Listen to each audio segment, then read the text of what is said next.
โอเคအဲ့ဆိုရင်ကျွန်တော်ဒီပုံလေးကိုကျွန်တော်အခုเนาะချိန်မယ်ပေါ့ဘယ်လိုချိန်မလဲဆိုရင်ခုပုံနေနဲ့ဝါးနေတယ်ဝါးတာလေးကိုကျွန်တော်တို့ကမဝါးအောင်ရေနောက်တစ်ခုကကြတော့ကာလာလေးတွေရေပေါ့เนาะထပ်ကျွန်တော်ကညှိမယ်โอเคအဲ့ဆိုအဲ့လိုညှိလို့ကျွန်တော်ဒီမှာတော့ file နောက်ထပ်တစ်ကျွန်တော် copy ပွားလိုက်မယ်အောက်က file ကျွန်တော်မျိုးလုံးမိတ်ထားတယ်ပေါ့เนาะโอเคအဲ့လိုမိတ်ပြီဆိုရင်ကျွန်တော်ကအရင်ဆုံးဘာလုပ်မလဲဆိုရင်ကျွန်တော်ကဒီ fader တွေကကျွန်တော်က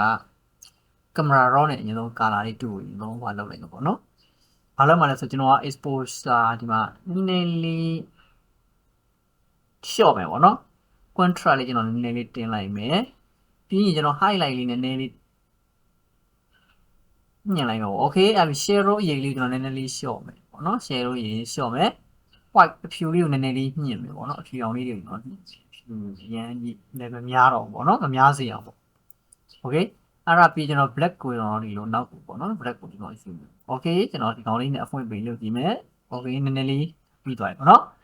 okay အဲ့ဟာပြီးပြီဆိုကျွန်တော်ဒီမှာ sharpen ဆိုတယ်ကျွန်တော်နည်းနည်းလေးကျွန်တော်ညှက်လိုက်မှာပေါ့နော် sharpen ဆိုတဲ့ပုံကြီးကျွန်တော်နည်းနည်းလေးညှက်မယ်noise reduction ဆိုတာလေးလည်းကျွန်တော်နည်းနည်းလေးညှက်လိုက်ပေါ့နော် noise reduction ဆိုတာလေးနည်းနည်းညှက်မယ်color reduction ဆိုတာလေးကျွန်တော်နည်းနည်းလေးညှက်လိုက်ပေါ့နော် okay အဲ့ဒါပြီးပြီဆိုရင်ကျွန်တော်ကခွေးဒီမှာเนาะကျွန်တော်ဒီမှာ clarity ဆိုတာလေးနည်းနည်းလေးညှက်လိုက်မယ်ပေါ့နော် clarity နည်းနည်းညှက်မယ်တူပုံစံလေးကျွန်တော်နည်းနည်းလေးပြတ်တာပါပေါ့နော်တခြားလေးရောကျွန်တော်နည်းနည်းလေးမြင့်ကြည့်လိုက်ပါပေါ့နော် okay အဖွင့်ပေးလေးကျွန်တော်နည်းနည်းလေးလုပ်ကြည့်မယ် okay ဒီပုံစံလေးတော့ရပါပြီเนาะ okay နောက်တစ်ခုကျွန်တော် bandage ပေါ့နော်ဒီကောင်လေးကိုကြာကျွန်တော်ဒီအနောက်ကိုဒီလိုအရင်ကြီးမလျှော့နိုင်ပါတော့သူကဘာလဲဆိုတော့ bandage style လောက်တာမဟုတ်တော့တူ green ကြတော့ကျွန်တော်ဟိုဟာလေးအများကြီးထည့်အောင်เนาะခွေကျွန်တော် green ထည့်တော့ green ကိုကျွန်တော်လုံးဝ0ပဲထားမယ်ဒီတခြားကိုလည်းကျွန်တော်ကနည်းနည်းလေးပဲအများကြီးမြင့်တော့အများကြီးမြင့်တော့เนาะ clarity နည်းနည်းလျှော့ပြီးတခြားမြင့်ပို့ကောင်းပဲထည့် okay เนาะဒီပုံစံလေးပေါ့ okay okay ဒီပုံစံလေးရပြီဆိုကျွန်တော်ကဒီကမှာเนาะအပူရောင်လေးကျွန်တော်ထားလိုက်ပါเนาะအရောင်ကိုကျွန်တော်လုံးဝအေးရောင်မထားဘဲနဲ့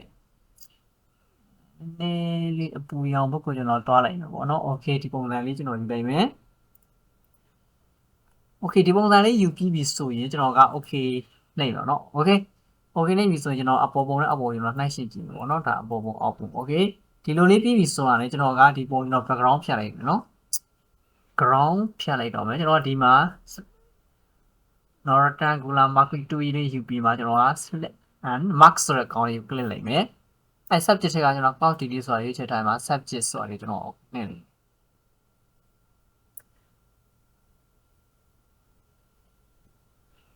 ဒီ ဒီကောင်လေးကနေကျွန်တော်ဗာလေးရွေးထားဒီကောင်လေးရွေးထားလိုက်နော်ဒီပုံစံလေးကျွန်တော်သိအောင် okay အဲ့ဆိုကျွန်တော်တို့ကဘာလုပ်မှလဲဆိုရင်ဒီကောင်ကိုကျွန်တော်တို့က layer mask လုပ်မှာပေါ့နော် mask area လုပ်မယ် okay အဲ့ဆိုရင်ကျွန်တော် okay နှိပ်မယ် okay နှိပ်မှကျွန်တော်တို့ကဒီမှာ slip ပြတ်သွားပြီ okay အဲ့ဆိုအောက်က layer လေးကျွန်တော်ပြင်မယ် okay အဲ့ဆို background ပြတ်သွားပြီနော်ဒီဟာကိုကျွန်တော်ကနည်းနည်းလေးဒီလုံးလေးတွေမျက်ကုံးလေးတွေကိုကျွန်တော်ပြတ်သွားတာလေးဖြစ်အောင်ကျွန်တော်တို့ fader တွေကကျွန်တော် sharpen ဆိုတဲ့ထဲမှာရှိရเนาะဒီ sharpen okay ကျွန်တော် sharpen မှာ smart sharpen လေးကျွန်တော်နည်းနည်းလေးလုပ်ကြည့်မယ် smart sharpen လေးကိုကျွန်တော်ယူကြည့်မယ်ပေါ့เนาะ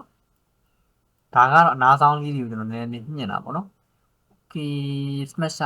sharpen မလို့တော့ကျွန်တော်ဘာလုပ်မလဲဆိုရင် fader တွေက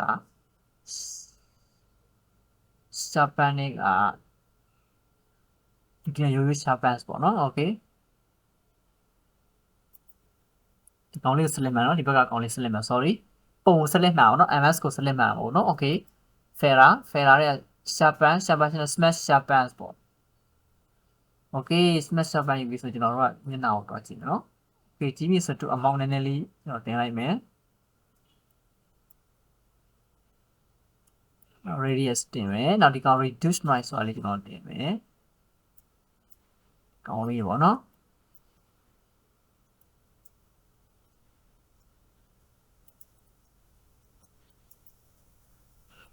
okay အဲ့တော့ okay နှိပ်မယ်ပြီးပြီဆိုရင်ကျွန်တော်တို့ကဘာလုပ်မလဲဆိုရင် fader တွေကကျွန်တော်ဘာရှိလဲဆိုရင်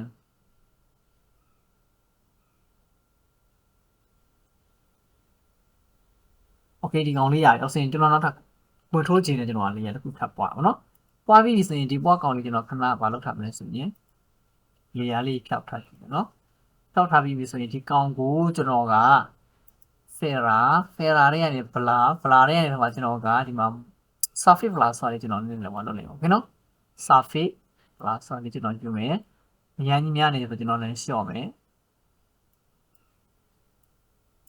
နည်းလေးရှော့မယ်အများကြီးများလေးရှော့မယ်โอเคဒီလောက်ဆက်လိုက်ရင်โอเคနိုင်မယ်ပြီးကျွန်တော်အပေါ်ကကောင်းရင်တော့မျက်လုံးလေးပုံရင်မှဒီကောင်းကြီးကနေထပ်မှကျွန်တော်ကဘာလုပ်မလဲဆိုကျွန်တော် layer mask ကိုကျွန်တော်တို့ကဒီမှာနော်အနှစ်ရောက်ထားမယ်ကာလာကို brush 2ယူမယ်ယူပြီးလို့ရှိရင်ကျွန်တော်တို့ကဒီ brush နဲ့ကျွန်တော်တို့ကဒီမှာနော် soft round soft ဆိုတဲ့ကောင်းလေး soft round ဆိုတဲ့ကောင်းလေးကျွန်တော်ယူပြီးမှကျွန်တော်တို့ဒီပုံစံလေးတွေပေါ့နော်နည်းနည်းလေး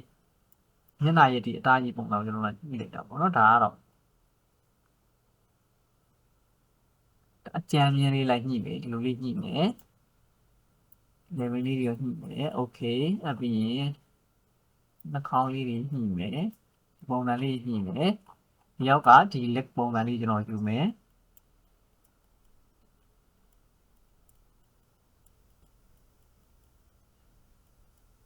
brush size လေးကိုကျွန်တော်ကเนาะ4000ခွင်းနှစ်ခုเนาะဘယ်ညာ4000ခွင်းလေးနဲ့ကျွန်တော်တို့အကြည့်လေးလုပ်လို့ရတယ်เนาะဒီကောင်လေးနဲ့လုပ် okay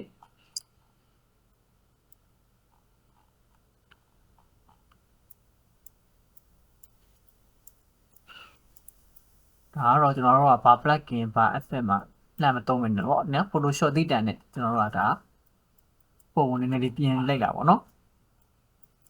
okay အဲ့ဆိုကျွန်တော်ဒီမျက်ခုံးမျက်လုံးလေးကိုကျွန်တော်နည်းနည်းလေးညှင့်မယ်เนาะဟောကျွန်တော် layer အတစ်ခေါ်မယ်ခေါ်ပြီးရင်ကျွန်တော်ဒီကနေမှာ color ကိုနည်းအောင်လေးပြော brush tool လေးယူတာပေါ့เนาะ brush tool လေးယူပြီးရင်ဒီ brush tool လေးနဲ့ကျွန်တော်ကဒီကောင်လေးနည်းနည်းလေးဒီလိုလေးလုပ်လိုက်ပါเนาะ okay နည်းနည်းလေးတီးမယ်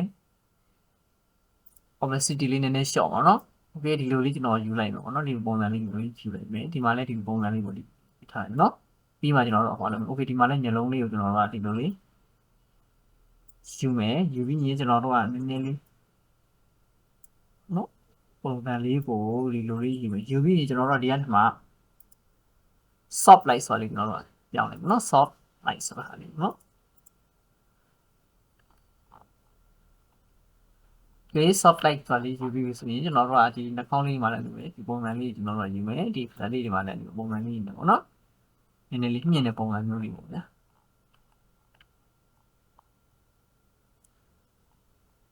okay အဲ့ဆိုရင်ဒီအပေါ်လေးရတော့ကိုကျွန်တော် control G เนาะနိုင်ရှိမယ် okay